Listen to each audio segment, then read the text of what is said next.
Bonjour chers amis, bonjour le monde. Dans cette vidéo, j'aurai pour but de vous apprendre à résoudre un exercice de suite numérique ainsi que fusion avec intégrale.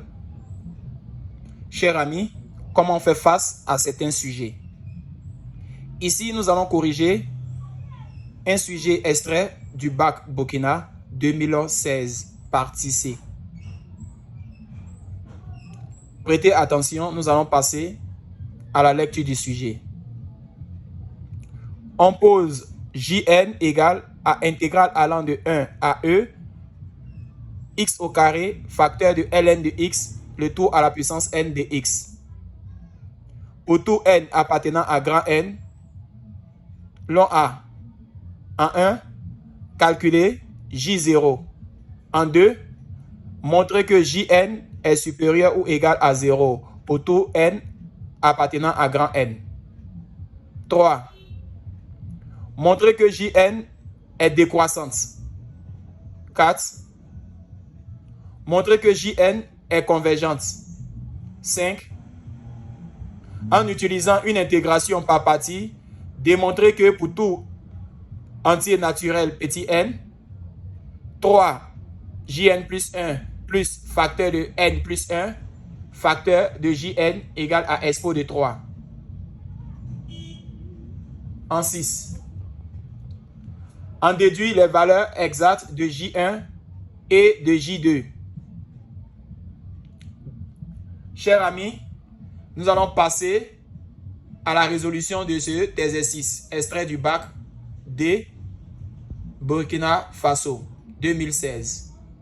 Ainsi présenté aussi à plusieurs concours de EAMO où ce sujet est tiré. Merci bien. Chers amis, après lecture et relecture du sujet, nous allons passer à la résolution de cet exercice qui est tiré du bac Burkina 2016, série D. Comment faire face à ce sujet? C'est très simple. Prenez le sang-froid, analysez le sujet et maîtrisez toutes les formules qui découlent d'une suite. Alors, ici, on a donc deux informations, intégrale ainsi que suite numérique. Sur ce, nous allons passer à la correction de ce exercice. Chers amis, la première question nous dit en 1 de calculer J0. Comment se fait?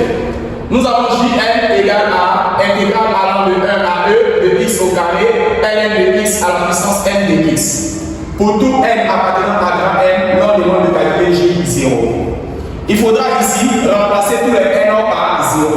Alors, pour n égale à 0, vous remplacez tous les n par 0, l'on aura J0 égale à intégrale allant de 1 à E de x au carré, ln de x, et vous remplacez ce n par aussi 0. Une fois c'est fait, dx.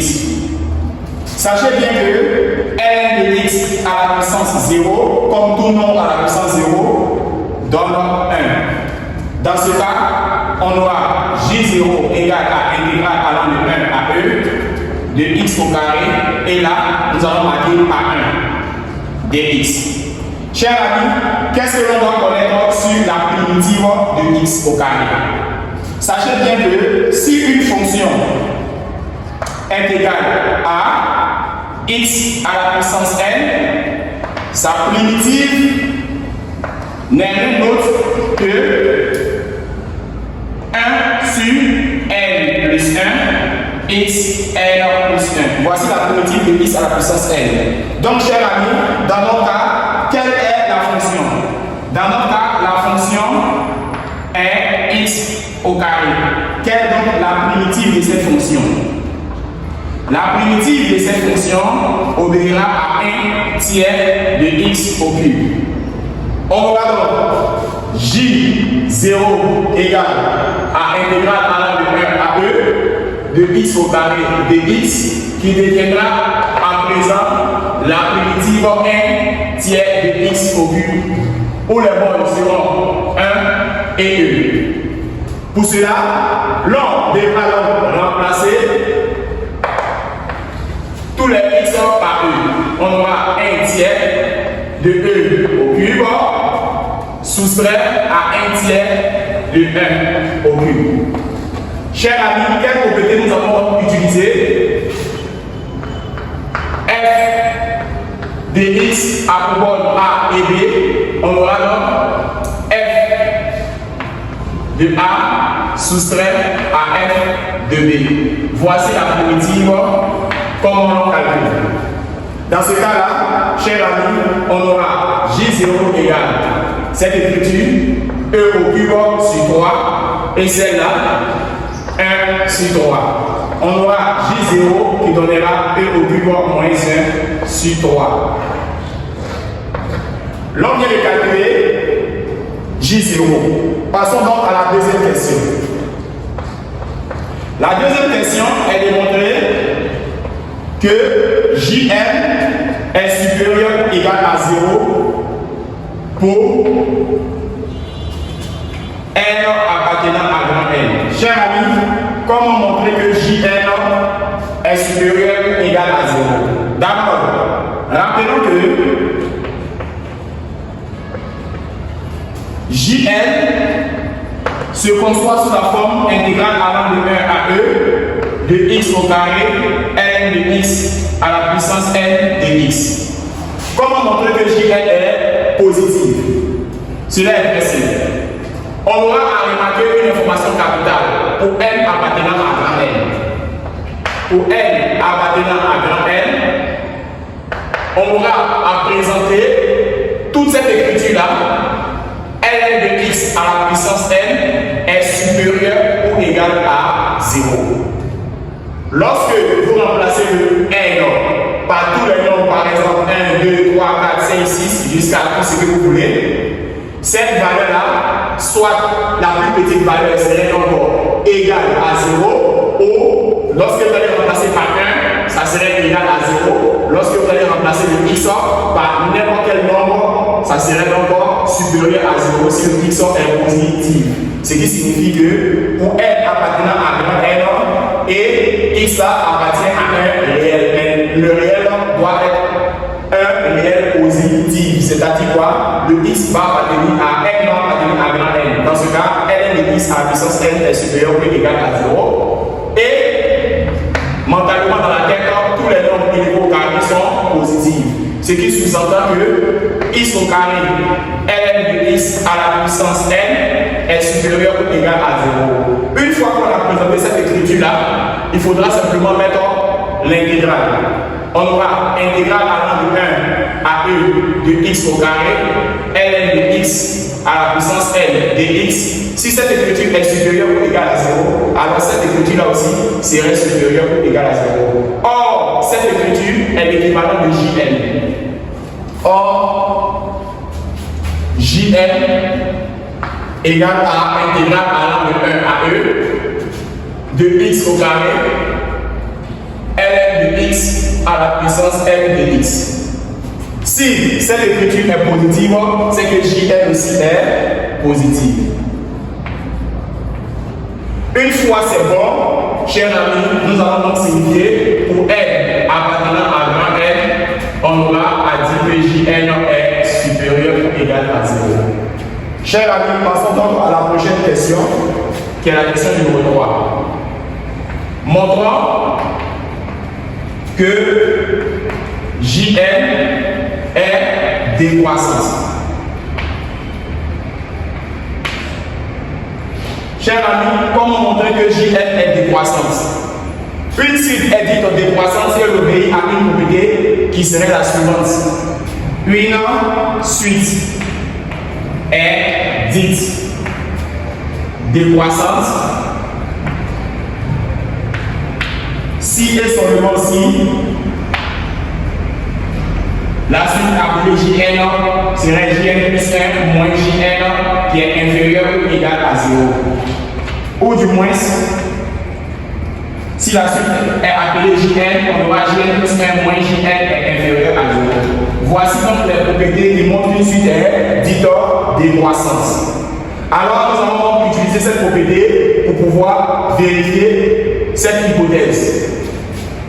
On aura à retenir que Jn d'après le sujet est égal à intégrale allant de 1 à e de x au carré ln de x à la puissance n de x. Comment faire pour déterminer Jn plus 1? On aura Jn plus 1 intégrale à son tour allant de 1 à e de x au carré et là ln de x et nous allons mettre plus 1 à ce n qui était là. Or voici le n. Si nous mettons plus 1, on aura à écrire n plus 1. Et pourquoi? Car ici est situé n plus 1. Dans ce cas, comme ici était n, vous voyez la présence de n. Et si c'est Jn plus 1, on aura n plus 1, le tout de x. Chers amis, on aura désormais à faire la soustraction, la différence entre Jn plus 1 et Jn. La différence entre Jn plus 1 et Jn serait donc Jn plus 1 soustrait à Jn. Et nous avons encore deux intégrations. Si ce, je vous demande de suivre attentivement la prochaine étape. Alors, nous allons signifier que Jn égale à intégrale allant de 1 à e de x au carré ln de x, le tout à la puissance n de x. Nous allons aussi signifier que Jn plus 1 égale à intégrale allant de 1 à e de x au carré ln de x n plus 1 dx. Nous allons donc faire la soustraction entre Jn plus 1 à Jn. On aura Jn plus 1 à prendre son écriture intégrale allant de 1 à e de x au carré ln de x, le tout n plus 1 dx. Soustraire a intégrale allant de 1 à e de x au carré ln de x et n de x. Que constatez-vous, chers amis? Vous constatez que les deux intégrations ont les mêmes bornes. Alors, il y a une des propriétés qui nous dit que si deux intégrations ont les mêmes bornes, alors il faudrait donc utiliser l'intégrale par thème de soustraction ou thème d'addition. C'est-à-dire quoi? Nous allons donc avoir intégrale allant de 1 à e de x au carré ln de x, le tout à la puissance n plus 1, soustrait à x au carré ln de x à la puissance n et tout ce que vous venez de trouver, n'oubliez pas de multiplier par dx. De telle sorte que si vous développez l'intégrale avec ça, multipliez par dx, vous obtenez le premier, développez l'intégrale avec ça, vous multipliez, vous trouvez le deuxième. Une fois c'est fait, vous allez remarquer que cette écriture peut s'écrire sous la forme suivante. Jn plus 1 moins Jn égale à intégrale allant de 1 à e, et là va s'écrire sous la nouvelle forme. On aura x au carré ln de x, cette écriture à la puissance n multipliée par ln de x à la puissance 1, de telle à former une propriété qui est la suivante. A à la puissance n plus n fait a à la puissance n multiplié par a à la puissance n. C'est cette propriété que je viens d'utiliser là. Après ça, on aura la soustraction de notre écriture x au carré ln de x à la puissance n. Une fois c'est fait, nous allons mettre à la fin des x. Alors nous allons donc cibler une écriture qui nous intéresse plus, c'est cette écriture-là. On aura à écrire Jn plus 1 moins Jn égale à intégrale allant de 1 à e. Et ici, nous allons mettre ça en facteur commun. X au carré ln de x, le tout à la puissance n. Une fois que c'est fait, prendre le dx, le mettre ici, multiplier donc par combien? X au carré ln de x, le tout à la puissance n, multiplié par combien on obtient cette version-là? On va multiplier par, cher ami, ln de x. X au carré ln de x à la puissance n de x multiplié par combien on va avoir cette version-là? Nous allons donc multiplier ici par moins 1. De telle sorte que si vous développez, vous obtenez l'écriture qui est là. Une fois que c'est fait, ici, nous allons savoir que cette écriture-là était appelée Jn. Or, Jn égale à intégrale allant de 1 à e de x au carré ln de x à la puissance n de x. Alors, par contre, nous voyons cette version-là, nous allons remplacer par Jn. on aura JN plus 1 moins JN égale, si cette écriture est remplacée par JN, la voici. Alors, ça serait donc multiplié par ln de x moins 1. Une fois c'est bon, rappelez-vous que JN dans la question numéro 2 était positive. D'après la question 2, JN était supérieur ou égal à 0. Donc simplement, on va dire que pour N appartenant à grand N, JN est supérieur ou égal à 0, d'où le signe de JN plus 1 moins JN est celui de notre écriture ln de x moins 1. Nous allons donc résoudre l'équation. Et pourquoi? Lorsque nous regardons les bornes de l'intégrale, on remarque que x appartient aux bornes de l'intégrale qui sont notées 1 et 1. Ce qui sous-entend que x est encadré entre 1 et 1. Du coup, si vous prenez 1, vous le mettez là, on a ln de 1. ln de 1 fait 0, moins 1. Alors, on aura un nombre qui est chargé, qui est négatif. Si vous prenez le E, vous mettez là, on obtient ln de 1. ln de 2 qui donne 1. 1 moins 1 donne 0. Cette écriture est inférieure ou égale à 0. Alors, résolvons l'équation.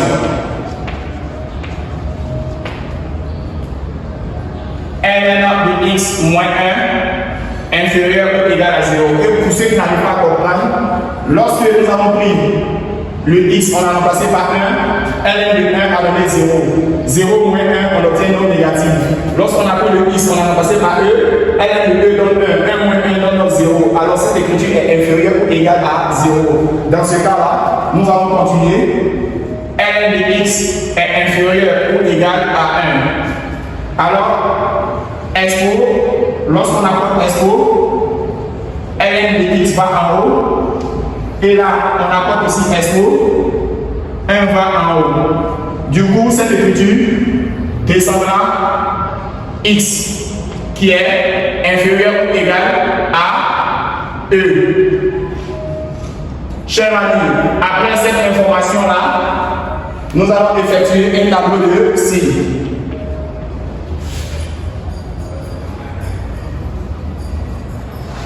Dans ce tableau,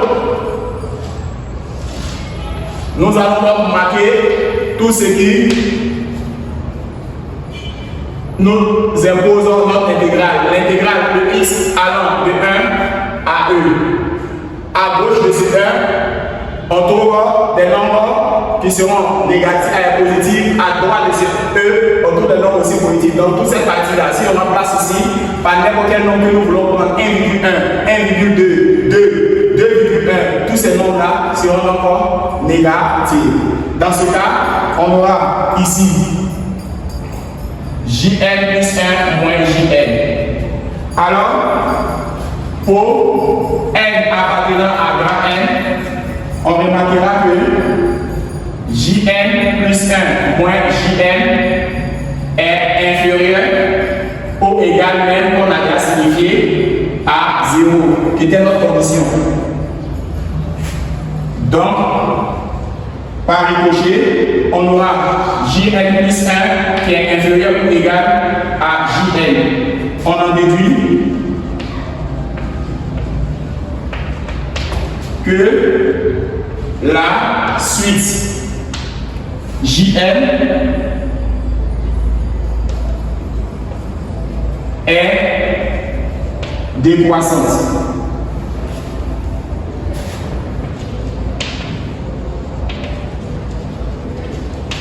Alors, chers amis, nous venons de répondre à cette question.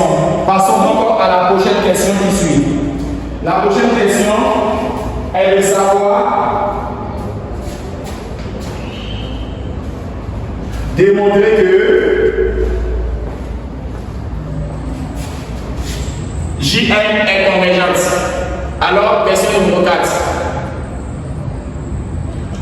Montrons que JN est convergente. Pour montrer que JN est convergente, on va utiliser quelques propriétés. Ensuite, tout de suite est dite convergente lorsque vous calculez une limite.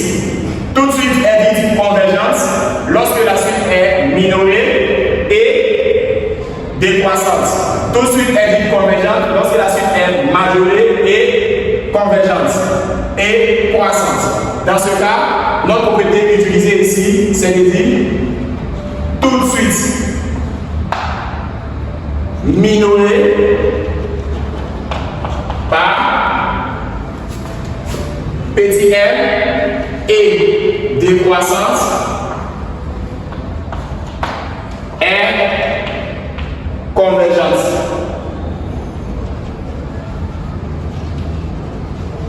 Dans notre cas,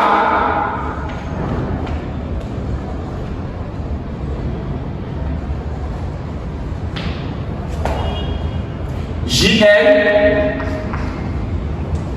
est minoré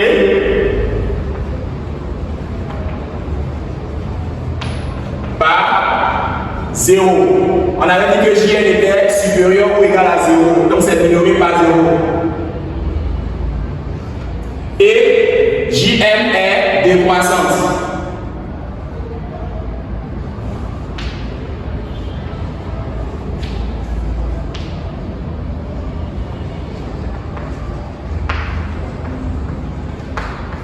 Donc, on pourrait conclure qu'elle est encore convergente.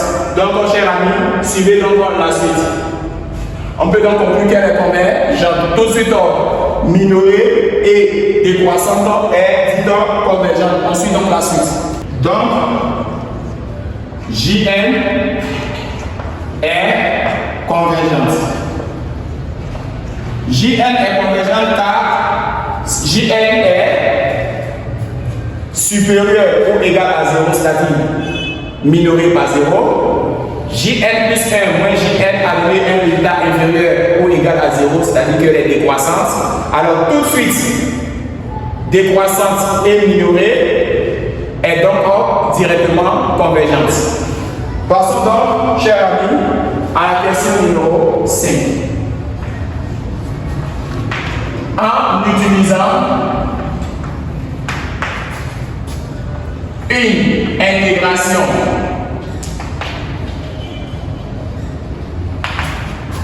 par partie appelée IPP, démontrer que pour N appartenant à grand N, 3 JN plus 1 plus N plus 1 JN égale à S de 3. Chers amis, comment démontrer que cette écriture-là existe bel et bien? C'est très simple. Dans un premier temps, qu'est-ce qu'on appelle une intégration par partie? Pour le comportement d'une intégration par partie, l'élève devait comprendre ce que l'on appelle croissance comparée. La croissance comparée permettra à l'élève de savoir quelle est la fonction la plus difficile et la fonction la moins difficile. Est-ce qu'on croit plus vite que toutes les fonctions trigonométriques? Alors là, se trouvent les fonctions trigonométriques. C'est-à-dire que dans un sujet où vous voyez expo et vous voyez cosinus ou sinus, vous devez donc dire que expo est la fonction la plus difficile et cosinus ou sinus est la fonction la moins difficile.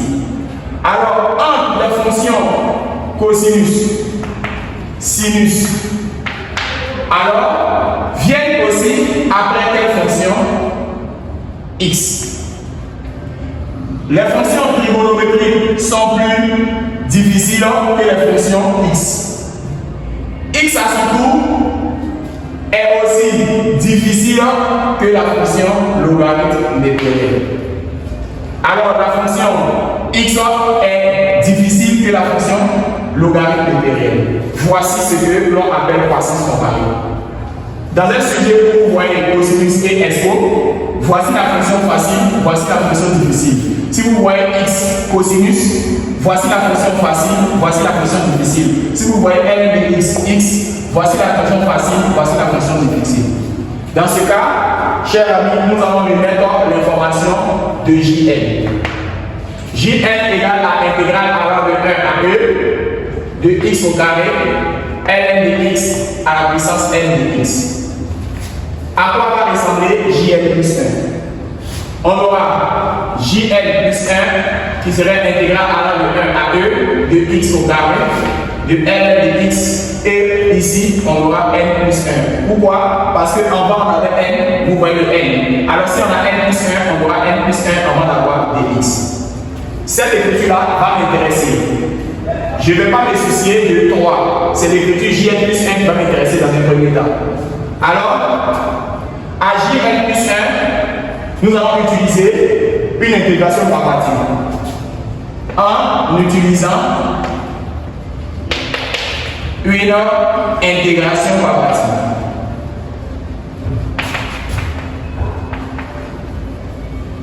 Sur notre information Jn plus 1.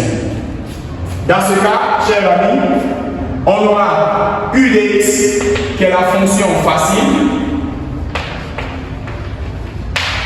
u' de x est la dérivée de la fonction facile,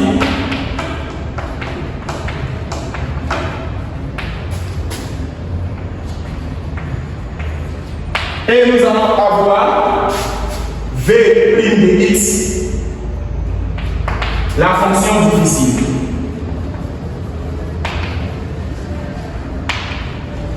Et nous allons avoir v de x, la primitive de la fonction difficile.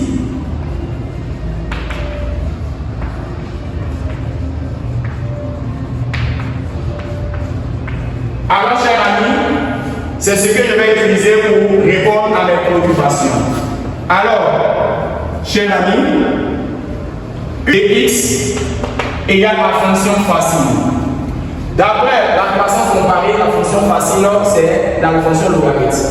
On aura donc ln de x à la puissance n plus 1. Là, on aura la dérivée de la fonction qui est dite facile. Rappelez-vous que la dérivée de f à la puissance n, on avait n fois f' fois f à la puissance n moins 1. C'est ce que l'on va retrouver ici. Voici donc notre exposant appelé n. On aura n plus 1 multiplié par la dérivée de f. La dérivée de ln de x, on obtient 1 sur x. Multiplié par la fonction même et l'exposant diminue de 1. La fonction est ln de x. Si l'exposant diminue de 1, on n'aura plus n plus 1, mais on aura simplement que n. Parce qu'on a n plus 1 soustrait à 1. On aura désormais n. Une fois c'est fait, passons donc à la fonction difficile. La fonction difficile, c'est x au carré. V de x est la primitive de cette fonction. La primitive de x au carré est 1 tiers de x au cube. Dans ce cas-là, chers amis, on utilisera donc la technique suivante. Cette technique portera le nom de 1 virus moins un autre virus. Ce qui sous-entend 1 virus moins un autre virus. Après cette information de x, ça c'est le code du savant magique. Un virus moins un autre virus. Dans ce cas, on aura UV, U, c'est ln de x à la puissance n plus 1, V, c'est 1 tiers de x au cube, Les bornes de notre intégration est 1 et E. Soustrait à intégrale allant de 1 à E de U'. Voici donc U'. N plus 1 multiplié par ln de x à la puissance n sur x fois v 1 tiers de x au cube dx. Une fois que c'est fait, on aura à faire passer 1 tiers qui est une constante et n plus 1 comme n est un entier naturel comme une constante. Alors 1 tiers et n plus 1 passera donc là. On aura ln de x à la puissance n plus 1 multiplié par 1 tiers de x au cube 1 e, et là on aura n plus 1 multiplié par 1 tiers intégrale allant de 1 à e de ln de x sur x à la puissance n multiplié par x au cube dx. Une fois c'est fait, cette écriture porte le nom de JN plus 1. Chers amis, sans toutefois cligner des yeux, suivez attentivement cette écriture que je vais continuer par la suite. Alors, chers amis, on aura JN plus 1 égale 1 tiers E sorti. On aura à écrire L de x à la puissance N plus 1 multiplié par x au cube, 1 et 2 qui sont les bornes. Et là, on peut écrire 1 tiers multiplié par n plus 1 intégrale allant de 1 à e de ln de x à la puissance n. Et une fois que la simplifie le dénominateur, il n'y aura plus le dénominateur, mais il y aura une écriture ici qui sera au carré après simplification de x dx. Une fois c'est fait, chers amis, là, nous allons donc avoir JL plus 1 égale à 1 tiers de ln de x à la puissance n plus 1 multiplié par x à la puissance 3, les bornes 1 et 2, et là, 1 tiers de n plus 1. Et ici, on remarque que cette écriture-là peut s'écrire intégrale allant de 1 à e de x au carré ln de x à la puissance n de x. Or, rappelez-vous que cette écriture-là est bel et bien JN depuis que le sujet a délégué. On aura JN plus 1 égale à 1 tiers de ln de x à la puissance n plus 1 multiplié par x à la puissance 3 1 e, et là moins 1 tiers de ln plus 1 multiplié par JN. Cette écriture-là, chers amis, doit être en présent multiplié par 3JN plus 1, car le sujet a demandé de démontrer que 3JN plus 1 égale à une écriture. En multipliant JN plus 1 par 3, nous allons multiplier tout selon là par 3.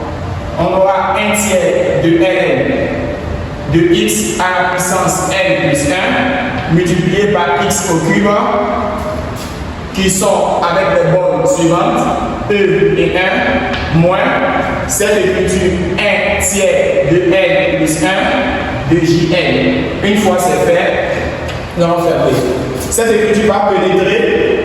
Alors, une fois que cette écriture pénètre là, on aura 3JN plus 1 égale, si cette écriture pénètre, on aura à écrire ln de x à la puissance n plus 1 et multiplié par x au cube. Les bornes 1 et 2. Si cette écriture pénètre là, on aura n plus 1 JN. Alors, cette information-là étant soustraite, va donc passer là. On aura à écrire 3 JN plus 1 additionné, comme c'était moins si ça passe là, additionné à n plus 1 dJN égale.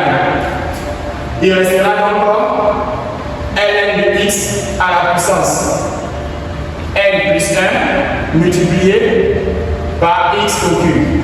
Les bornes 1 et 2. Nous allons remplacer tous les x par e. On aura 3JN plus 1 plus n plus 1 de Jn égale. Là, on aura à remplacer tous les x par E.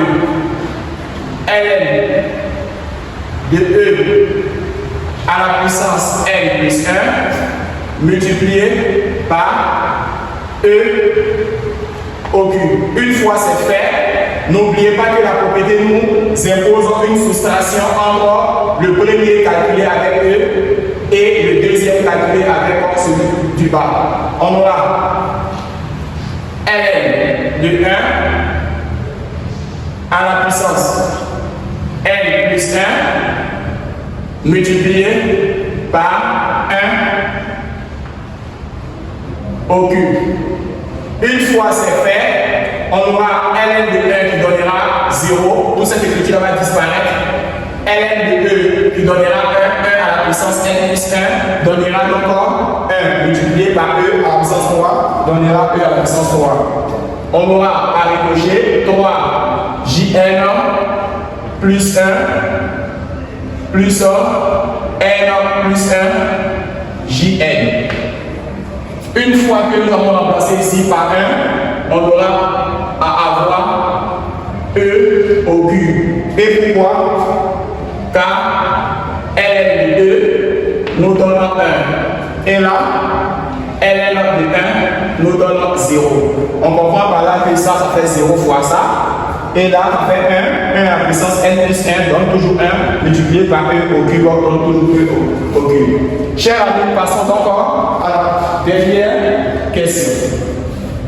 Sachez bien que ce n'est pas pour rien que vous avez fait cette démarche-là. Alors, la dernière question, on aura besoin de cette démarche. On aura donc en 6, déduisons-en les valeurs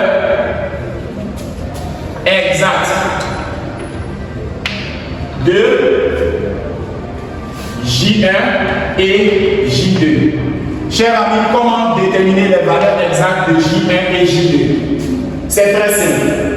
Vous devez prendre la dernière écriture trouvée. On sait que